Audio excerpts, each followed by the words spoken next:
Je Et suis prêt. du coup, bienvenue dans ce nouvel épisode de notre série Let's Growth.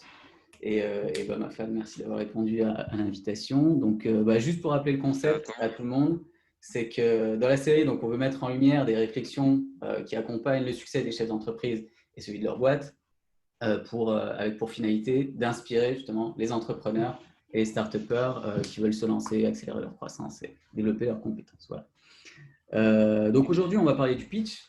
On va parler de Ouais, à quoi il sert, comment bien le présenter. Et donc toi, Mafal, tu es fondateur de Firefly. c'est Je vais ça. te présenter après.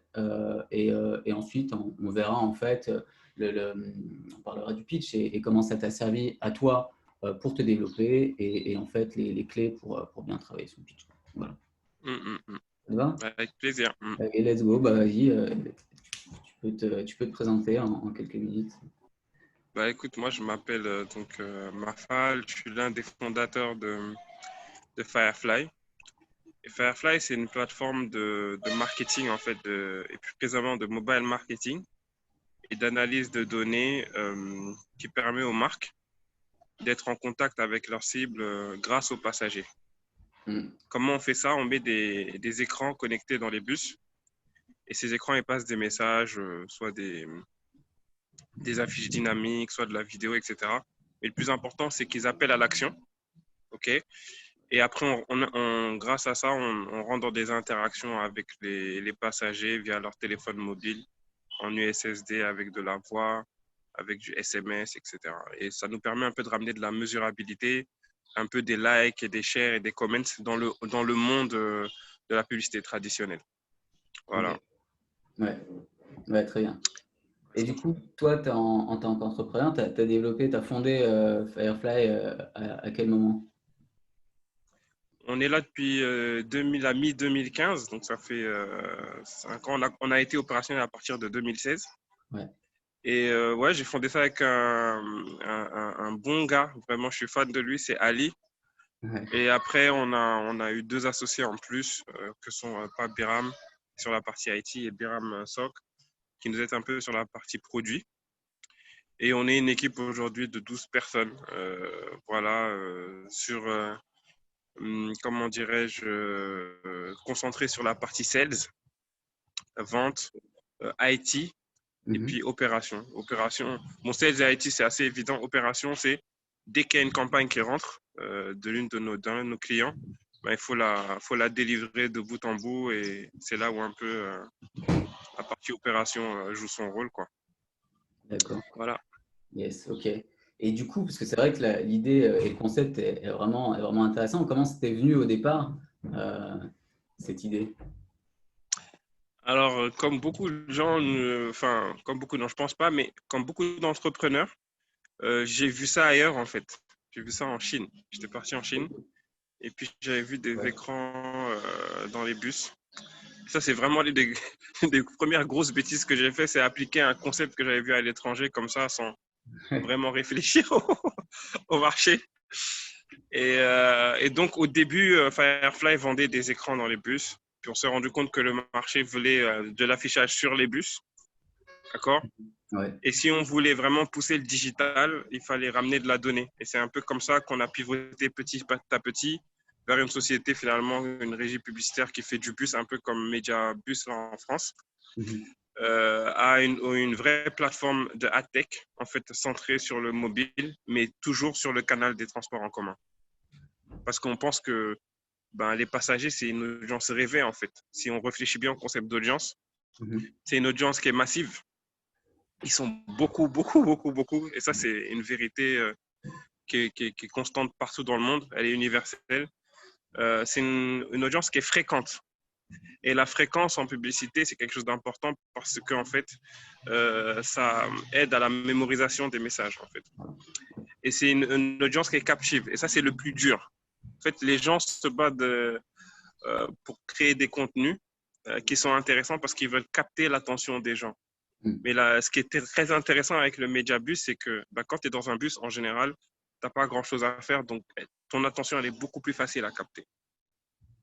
c'est ça. Donc, Ouais. voilà un peu comment… Tu es sur ton Mm. téléphone et là, tu as un écran. En plus, les yeux, ils sont Ah, toujours c'est ça. fatigués par les Ouais. écrans. Donc là, Ouais, c'est vrai, ouais, avec un bon message. Et du coup, ce qui se passe derrière, c'est que je sais pas simplement un affichage dynamique. C'est vraiment, il y a vraiment de l'interaction derrière avec. absolument. Voilà. Absolument. Et ouais, là aussi, on a beaucoup appris.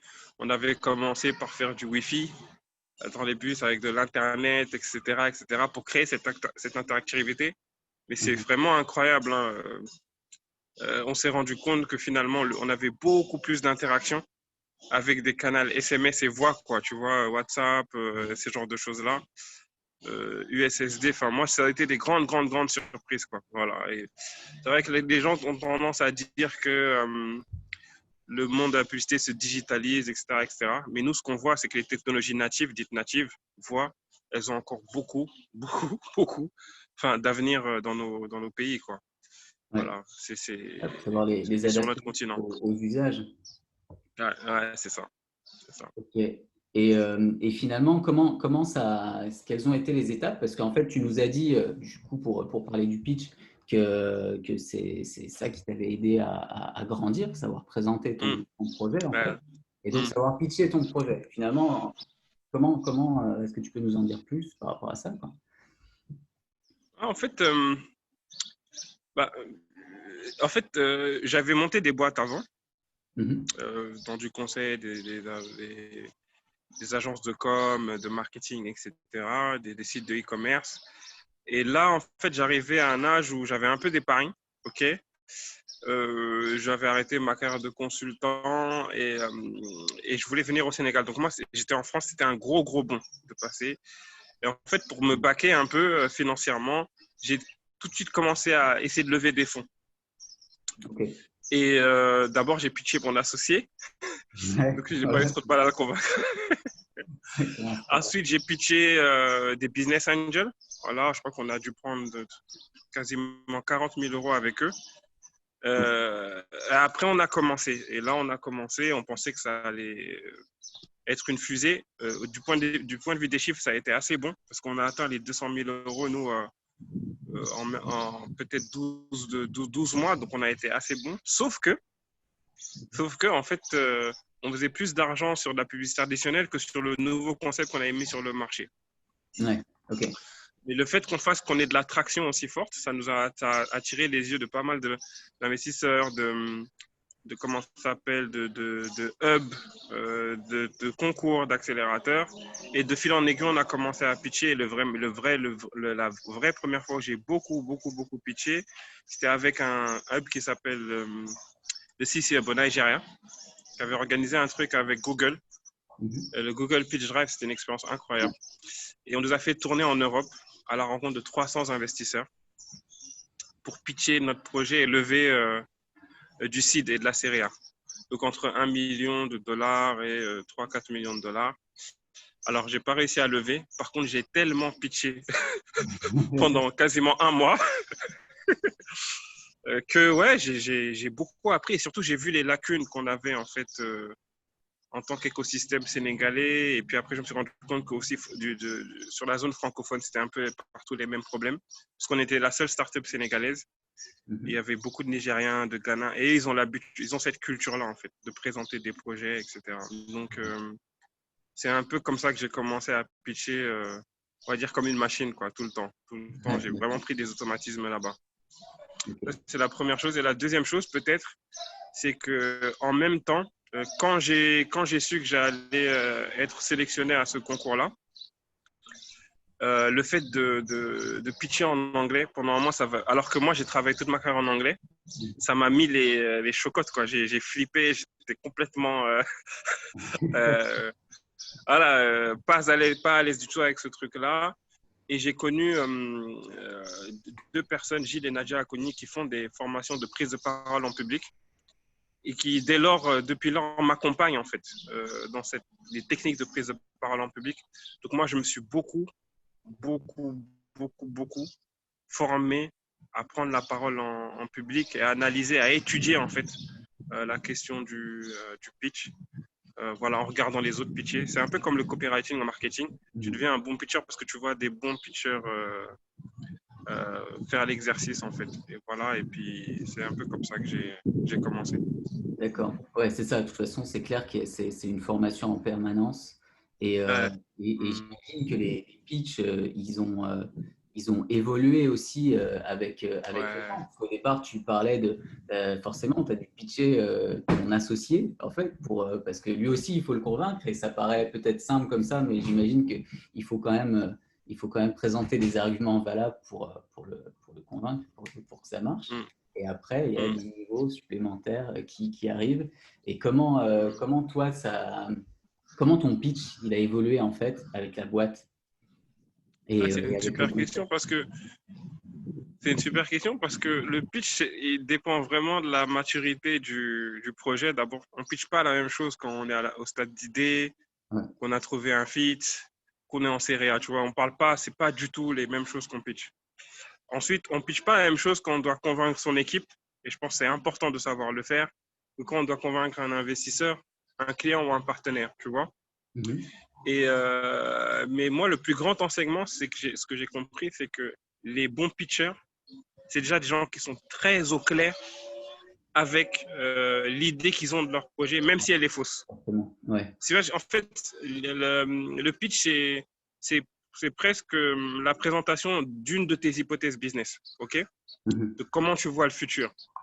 Et en fait, ça va probablement changer, mais ceux qui sont bons, c'est quelle que soit la vision qu'ils ont du futur, ils arrivent à l'énoncer clairement. Et, comme dirait l'autre, ce qui est bien conçu s'énonce clairement et les mots pour le dire viennent aisément en fait. Je pense que c'est vraiment cette maxime-là, elle résume très très bien le pitch.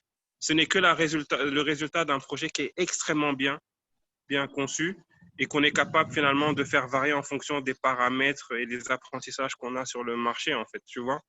Ouais. Et nous, on a commencé par pitcher du bus.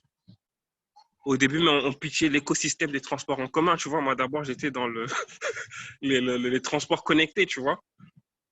Et puis, je me rappelle, j'étais parti voir un investisseur de la place, je crois que c'était Partech. Et il me dit, ouais, mais enfin, ton truc, il est super, mais en fait, c'est pas clair, quoi, tu vois. Après, j'avance, j'ai dû parler aussi avec IEP. C'est pareil, il y avait toujours cette notion de flou. Et ça, c'est une notion de flou que je trouve souvent chez les entrepreneurs qui commencent. Ils Mhm. veulent tout faire, en fait, tu vois. Ouais. Ils veulent tout faire. Et ça se voit, ça se sent, ça s'entend dans les pitchs. D'accord. Et puis après, petit à petit, je me suis dit, d'abord, j'ai dit, bon, je vais pitcher que les transports en commun. Et puis, je me suis rendu compte que, ouais, mais finalement, c'est pas vraiment ça. Et j'ai mis beaucoup de temps à me décider à pitcher que la publicité. Ouais. Pourquoi j'ai hésité? Parce que la publicité, c'est pas un secteur sexy pour les investisseurs. Mhm. C'est pas les gros projets de développement. C'est pas, tu vois, c'est pas. Ouais, c'est clair. Donc voilà. Et après, je suis passé à ça. Et quand j'ai compris que ce marché-là était vraiment énorme et que j'avais pas vraiment à rougir de cette opportunité, j'ai commencé à me dire bon, maintenant, qu'est-ce que ce marché demande? Et ça, c'est le client qui me le disait. Je me suis rendu compte qu'il demandait de la mesurabilité. Et là, petit à petit, ben, j'ai commencé à affiner mon problème. Voilà. Le pitch, c'est le pitch qui m'a appris à bien définir le problème qu'on veut régler. Je pense que c'est la base d'un bon pitch. Et puis après, finalement, à affiner en fonction des feedbacks de tous les partenaires que j'ai, de tous les gens qui interagissent, même des entrepreneurs en fait. Donc Ouais. c'est eux qui m'ont aidé souvent à avoir les bons feedbacks pour affiner, trouver les bons mots D'accord. pour convaincre en fait. Ok. Ouais. Donc chaque pitch doit avoir son objectif, que ça soit Ouais, un objectif de trouver un associé, un objectif de lever des fonds ou un objectif. ouais, ouais. Tu dois avoir un vrai objectif clair en fait. Ok. Et Pour finalement, info, je faisais le compte la dernière fois, je dois avoir 60 versions, 70 versions ouais, c'est de ça. mon pitch Le depuis que pitch, j'ai commencé. Quoi.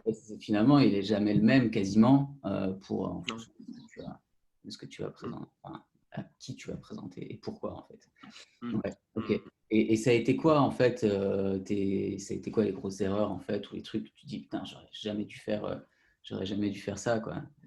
Mm. J'imagine que tu Bah, en devais fait, monter un petit peu sur certains pitchs. bah, les grosses erreurs que j'ai faites, c'est vraiment ne pas être au clair avec un problème. Tu sais, un problème, Ouais. il doit être. En fait, je pense qu'une startup, c'est vraiment une société qui résout un problème. Et si le problème n'est pas extrêmement clair dans ta tête, c'est-à-dire, par exemple, souvent, on fait la différence entre un problème et une opportunité, tu vois. Euh, et je pense que lorsqu'un problème n'est pas extrêmement bien défini, ça compromet déjà le pitch. Quand tu n'es pas sûr, tu sais, il y a des questions comme ça de vision, etc. Quand tu n'es pas sûr de où est-ce que, parce que en fait, je me suis rendu compte qu'on a toujours beaucoup d'idées. Il y a beaucoup de possibilités qui s'ouvrent à nous quand on commence à résoudre un problème, tu vois. Et ça, en fait, c'est comment tu vois le futur, tu vois. Ça aussi, si tu ne choisis pas, tu risques d'avoir un pitch qui est flou, pas clair. L'analyse du marché, comprendre son marché, pas à travers des études, à travers tes clients, comprendre les besoins, c'est ce qui va faire que tu es convaincant. Je me rappelle, j'ai un investisseur qui m'avait dit, tu sais, la plupart des choses qu'on nous dit dans les pitchs sur le marché, on les connaît parce qu'on a les données. On détecte les bons pitchers de ceux qui sont capables de nous apprendre, de nous donner des secrets, des choses que on ne peut savoir que quand on va sur le terrain. Tu vois. Ouais. Donc, c'est pour ça que je dis moi tout le temps aux gens, allez parler à vos users. Allez parler à vos users parce qu'il est fort probable que ce que vous avez en tête et ce que la réalité du marché, c'est pas la même. Et ce qui va faire la différence, et ça, les investisseurs sont très, très au clair avec ça, c'est votre compréhension du marché. Les petits secrets qu'eux, ils ne peuvent pas voir. Pourquoi? Parce qu'ils ne sont pas au contact des users. Par contre, le marché, ils en auront une bonne tendance parce que, par exemple, un investisseur qui s'intéresse au fintech, par exemple, il faut te dire qu'il en a vu 40, 50, 60 comme toi. Donc, il va connaître toutes les tendances du marché. Rien que parce qu'il a un échantillon, tu vois, plus large de comment les gens envisagent le problème.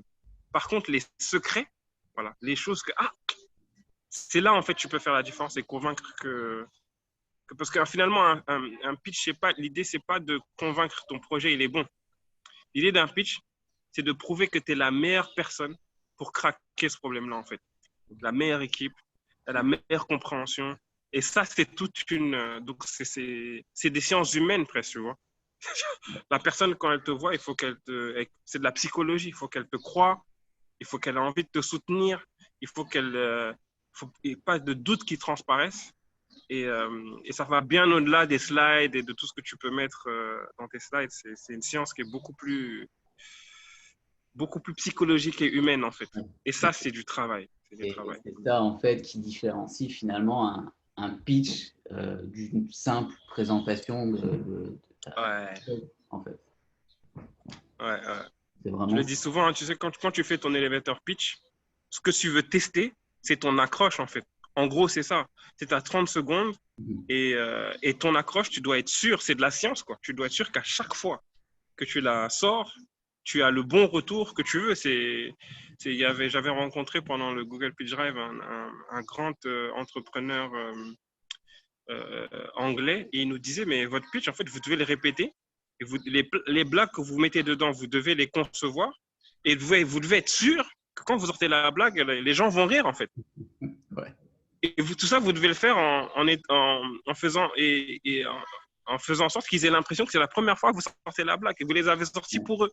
Donc, c'est vraiment un exercice où on s'attache à tester des messages, tu vois, et à regarder leur impact, leur efficacité, et à collecter des données pour dire, ok, c'est pour ça que souvent, je le dis à ceux que j'aide, quand vous pitchez, votre moment pour convaincre, c'est le pitch.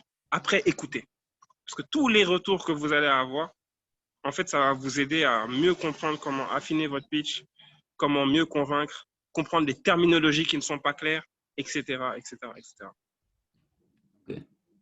Après, ça, c'est vrai que c'est de la théorie au départ. Après, j'imagine que quand tu vas présenter ton pitch et que tu es vraiment face à ton auditoire, c'est un peu différent. Il faut pouvoir… Toi, tu as des trucs pour te préparer un petit peu à ça. Bon, j'imagine qu'avec le temps, ça se fait et c'est beaucoup moins stressant. Mais au début, c'est pas… Alors je vais le dire et je vais peut-être en étonner beaucoup, mais moi, à chaque fois que je dois prendre la parole, je stresse, tu vois. Ouais. J'ai mes facteurs de stress, moi, qui sont assez clairs. Ma respiration, elle augmente. Et j'ai les mains qui transpirent, tu vois. Moi, c'est comme ça que et ma voix a tendance à s'accélérer. Et ça, justement, c'est des amis à moi, enfin maintenant c'est des amis qui m'ont appris à préparer ça avec des exercices de respiration. Voilà, contrôler sa respiration, la ralentir, tu vois, visualiser son pitch, tu vois. Ouais. Il y a les éléments aussi de communication non verbale assez traditionnels, mais qu'on a tendance à oublier. Bien se tenir, regarder les gens quand on parle, gérer son intonation. Tu vois, quand tu veux faire passer un problème, tu ne fais pas passer un problème en parlant rapidement comme ça. Non, quand tu veux passer faire un problème, tu ralentis, Ouais. tu aggraves ta voix et tu fais sentir que ce dont tu parles, ça a le mérite qu'on s'arrête dessus. Par contre, quand tu veux parler des solutions, tu veux projeter les gens dans l'avenir, tu vois, tu relances une dynamique, tu vois. Et ça, je l'ai appris avec Gilles et Nadia de la société Acosphère qui m'ont beaucoup aidé dans cette technique de prise de parole, en fait. Bah ouais, c'est vrai que c'est des super bons conseils, c'est des choses que justement on ne pense pas à appliquer. Mais c'est vrai que préparer correctement son pitch, l'avoir bien en tête et ensuite se dire, OK, on a une manière de parler différente en fonction de ce qu'on dit. Et, Et je vais te dire un truc, hein. Quand tu fais un concours de pitch ou quand tu vois un investisseur, vraiment, euh, ton discours il doit être cohérent pour pas éveiller de doute. Tu vois, c'est ça le but. Et par contre, ce qui va faire, qu'il se rappelle de toi, selon mon expérience, c'est pas vraiment les éléments de communication verbale, c'est les communications, c'est les éléments non verbales. C'est est-ce que tu vas marquer leurs esprits. Quand le mec il a écouté 20 pitches de 5 minutes, tu crois qu'il se rappelle vraiment de ce que tu as dit? Bah, si tu le crois, tu es présomptueux en fait. Il va se rappeler de toi, de l'impression que tu lui as fait. Et ça, en fait, c'est aussi l'une des grandes clés du pitch. Il faut beaucoup travailler sur les éléments de communication non verbale, en fait. Beaucoup. Comment capter l'attention du public, comment les retenir, comment ne pas les perdre, comment gérer sa voix, sa respiration. Parce que finalement, c'est ça qu'ils vont se rappeler. Il va se dire, ah, lui, il m'a fait bonne impression, ce qu'il m'avait l'air de dire, c'était intéressant, il faut que je lui reparle. Tu vois. ouais, ouais, ouais, Donc, c'est ça, quoi. C'est ok. ça, quoi. Ok, super, super intéressant. Et du coup, tu disais tout au début que tu regardais pas mal d'autres pitchers, justement. Où est-ce que, Ouais. pour les gens qui sont intéressés par ça, où est-ce qu'on peut trouver, bon, sur YouTube évidemment, toi, tu reconnais un bon pitcher, où est-ce que tu vas trouver ces vidéos, Alors, moi, donc, il faut savoir que moi, ça me passionne, ces trucs-là. Je suis un passionné de l'entrepreneuriat, des startups. Et donc, je ne rate pas, en fait, un exercice de pitch. Dès que je peux y aller, j'y vais. Et après, moi, je prends beaucoup mes exemples, en fait, localement, en fait, tu vois.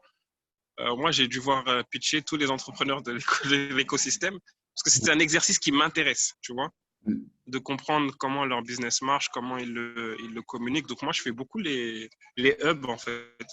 Je fais beaucoup les hubs, donc j'invite les autres à le faire. Après, il y a une vidéo qui m'a marqué, c'est un TEDx, je crois, sur la prise de parole. Je pense que c'est vraiment puissant. Voilà. Et ouais, après, tu sais, il y a 500 Startups. Bon, pour ceux qui comprennent l'anglais, qui rediffusent régulièrement les vidéos de leur Demo Day. Donc voilà, là, on voit des gens qui ont été préparés, qui ont été sélectionnés, et ça vaut le coup voilà, de s'inspirer de ce qu'ils font. Encore une fois, moi, les meilleurs conseils que j'ai reçus sur le pitch, je l'ai eu d'autres entrepreneurs. Donc, j'invite vraiment les gens à beaucoup pitcher, tu vois, pour ouais. avoir des retours des autres et qu'ils leur disent, ouais, ça c'est clair, ça j'ai pas compris, etc. C'est comme ça qu'on s'améliore. Ouais, ok, ok. Et ouais, ouais, franchement, c'est super cool. Très, très bon conseil. Du coup, si les gens veulent aller plus loin, est-ce que, je sais pas, il y a des ressources, des livres, des articles, des vidéos que tu conseilles pour apprendre à pitcher ou que tu as utilisé en dehors de tout ça? Écoute, moi alors non, malheureusement non, j'ai pas vu Mhm. de ressources en ligne. J'ai quelqu'un qui s'appelle Bob Dorf qui m'avait passé un document, voilà, avec des conseils, mais c'était plus sur le contenu du pitch, d'accord? Ok. Voilà, moi j'aide les gens, enfin bénévolement, selon mon agenda, tu vois, j'essaie d'aider les gens à améliorer leur pitch. Et je pense qu'il y a des gens qui pourraient donner de. Moi, par exemple, je ne sais pas si tu connais Henri de Ion. Ah, ça me dit rien. Ah, c'est un start-upper sénégalais. Vraiment, son pitch, il est rodé, tu vois. Ouais. Il est vraiment beau. Il est vraiment beau dans ça. Il y en a quelques-uns comme ça que je pense que le pitch aussi de Bamba, tu vois, j'ai vu pitcher. Ils sont rodés, tu vois. Il faut les regarder faire. Mm. Malik aussi, Diouf, j'aime bien ce Ouais. qu'il fait. Voilà, il y a quelques gens comme ça en fait, ce que je vous dirais, c'est aller voir les gens pitcher, regardez comment ils font. Ouais. D'accord. C'est vraiment ce Ouais, que je dirais, quoi. C'est la meilleure école. réellement concret. Ouais. Ok. C'est la meilleure école. Ok. Et après, prise de parole, je dirais, allez voir ce que fait Acosphere. Ils ont pas mal de vidéos gratuites de masterclass qu'ils font. Mhm. Et sur la partie technique de prise de parole pure, bon, moi, vraiment, j'ai beaucoup bénéficié de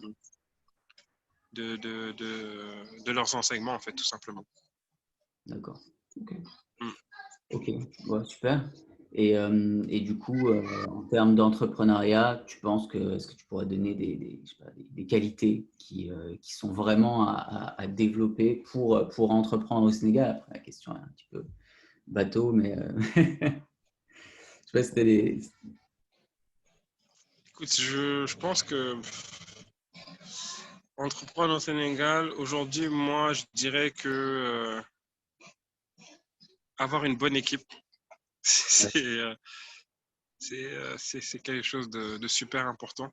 Mhm. C'est un environnement tellement difficile que tes associés, il faut vraiment qu'ils soient non seulement complémentaires, mais qu'ils puissent aussi, que tu puisses compter sur eux, en fait, tu vois. Je Ouais. pense que ça, c'est l'un des facteurs qui différencie les startups au Sénégal, l'équipe. Mhm. Après, je pense qu'il faut être résilient, voilà.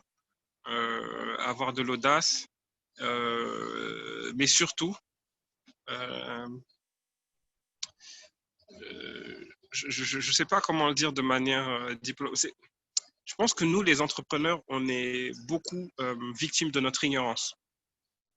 C'est-à-dire qu'il y a plein de choses que plein de gens ont déjà écrit, des grands entrepreneurs, des professeurs, des étudiants d'entrepreneuriat, des enseignants d'entrepreneuriat, et qu'on pense souvent que l'entrepreneuriat, c'est une intuition. Oui, il y a une partie intuitive, il y a beaucoup de choses qui ont été structurées et qui visent pas à maximiser le succès, mais à minimiser les erreurs. Je pense qu'en fait, tu sais, quand on parle de la vallée de la mort là, chez les startups, Ouais. en fait, tout l'enjeu, c'est pas de s'en sortir, c'est de survivre. C'est-à-dire survivre en faisant le moins d'erreurs possible. Et ça, parfois, on est dans un écosystème, dans un monde où on vend beaucoup le succès. Et moi, je commence à comprendre que ceux qui réussissent, c'est ceux qui arrivent tu vois, à minimiser les erreurs et les échecs, en tout cas, en tirer des enseignements. Ce qui, à la fin, enfin, donne un succès, en fait, tu vois. Donc, je dirais aux gars, renseignez-vous, partagez vos idées, prenez du feedback, Mhm. lisez. Lisez, pour moi, un entraîneur, c'est quelqu'un de cultivé. Je vais même plus loin. Je pense que la startup, c'est une modalité entrepreneuriale qui est réservée aux meilleurs. C'est vraiment dur, tu vois. Et donc, bah, quand c'est réservé aux meilleurs, bah, faut faire ce que les meilleurs font, quoi, tu vois. Lire, être très bon dans l'exécution, être super résilient, savoir prendre son risque, connaître son marché par cœur, mieux que personne, s'entourer des bonnes équipes, etc., etc., quoi. Mhm. Ok. Voilà. Donc, c'est un peu ça. Parfait.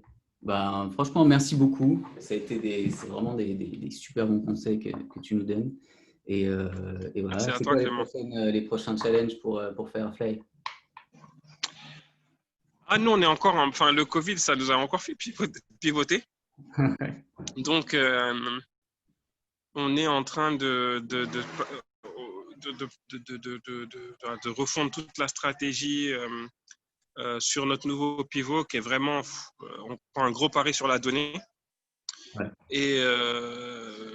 Et donc, c'est vraiment le next step. Et je pense qu'on va aller dans 2 nouvelles capitales là, d'ici la fin de l'année. Ok. Voilà, si le Covid le permet, c'est vraiment un de nos enjeux. Et renforcer aussi notre modèle de monétisation.